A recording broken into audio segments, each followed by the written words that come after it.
We're going to talk about a diagonal matrix. It is denoted as D. It is a matrix which are the eigenvalues, and the eigenvalues are placed in an identity matrix. So matrix D was officially an identity matrix, but when it is filled with the eigenvalues, it is denoted as D. It has zeros above and below the a sub n diagonal elements, and the a sub n elements are now lambdas. Let's do a quick example of what's going on. Lambda sub 1 equals -1, lambda sub 2 equals 3, lambda sub 3 equals 5. Find the diagonal matrix D. You're given 3 lambdas, so let's make sure we understand. Given 3 lambdas, we are going to be forming a 3 by 3. So, we are given an identity matrix. We know what an identity matrix for a 3 by 3 looks like. All we do is we put the lambdas in the diagonals, and we end up with, we know what an identity matrix looks like. This is where the lambdas should go, and our matrix will look like the following. Now, the problem did tell us lambda sub 1 was -1, lambda sub 2 was 3, and lambda sub 3 was 5. So when they give you the specific subscripts for lambdas, they go in their respective lambda sub 1, lambda sub 2, lambda sub 3. When you find them, order won't matter. But when they give them to you, make sure you understand where lambda sub 1 goes, lambda sub 2 goes, lambda sub 3 goes. So they got very specific. But when you do it, understand, where you put them does not matter in the beginning. Now let's take a look at this example. Let's take a look at this example. You are given lambda minus 2 quantity squared, lambda plus 3, lambda minus 1. And we want to build a diagonal matrix. First off, how many lambdas do we have? We've got 1. With this power of 2, there's 2, 3, 4, 5. According to this example, lambda is 0, lambda equals 2, and 2, multiplicity 2. Lambda equals 3 and lambda equals 1. If you count the amount of answers you got, 1, 2, 3, 4, 5, you'll know that we end up with 5 values, giving us a 5 by 5 matrix. When we put them in the matrix, order won't matter because they didn't tell you anything. You found the lambda values, so however you put it in, that is dealer's choice. But I put them in as the following. That's it. That's all you do with your diagonal elements. Let's deal with some properties of D. All right, D, our diagonal matrix, is of the form 5, 0, 0, 3. Lambda sub 1 is 5, and lambda sub 2 is 3. And I want to know the following. What is D squared? Well, as we know, to find D squared, you would take matrix D times itself, and you would multiply those two together. And this gives us 25009. Isn't that interesting? Isn't that interesting?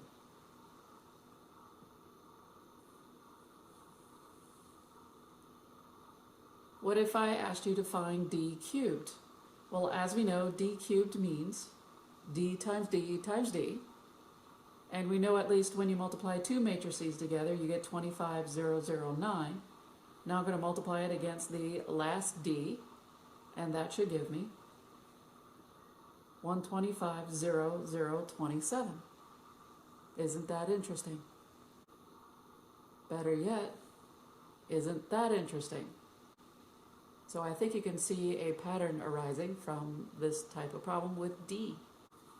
So let's go over this. If I asked you to find D to the 4th power, then all you're doing is you're taking whatever D is and raising each lambda basically to the 4th power. If I wanted it to the 9th power, this would just be 5 to the 9th and 3 to the 9th. That's the pattern with D. D is kind of lovely in that aspect. Next, we're going to talk about diagonalizing.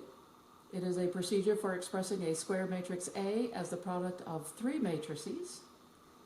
It's called diagonalizing because the middle matrix in the product is diagonal. It's matrix D. While we are here, we're going to talk about a diagonalizable matrix. An n by n matrix A is diagonalizable if there exists n by n matrices D, a diagonal matrix, P, and P inverse, such that A equals PDP inverse. So, diagonalizing, you have three matrices.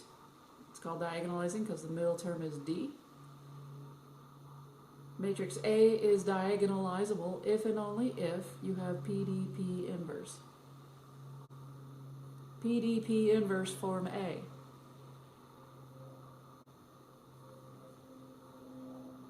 A forms PDP inverse.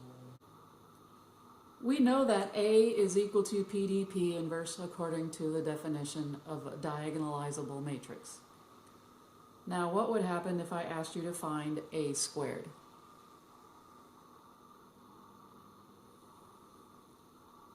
Take a look at the directions I didn't show you. Find A squared setup using PDP inverse equaling A. So we've got A equals PDP inverse. What does A squared mean? Well, it means A times A, but if you square the left, you've got to square the right. Be very careful in what you think I'm saying. So I have A squared is equal to PDP inverse times PDP inverse. Well, if I get rid of the parentheses, I notice that I got P inverse times P, which we know as what? The identity matrix, or the identity. Well, the identity acts like 1, so that kind of disappears, and you're left with PDDP inverse, which gives us PD squared P inverse is equal to A squared. So you can imagine what's going to happen if I did A cubed. It would go along the same lines. You'd have A cubed is equal to P D cubed P inverse. Same thing with A to the fourth. A to the fourth is P D to the fourth P inverse. We are given this problem, D equals 5003, shocker, and P is equal to 1, 1, negative 1, negative 2. And we want to find P inverse.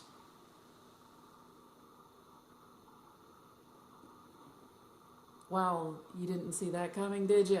Sarcasm is included for your entertainment. Yes, you're going to set it up like you normally would. Because you don't have A, all you've got is D and P.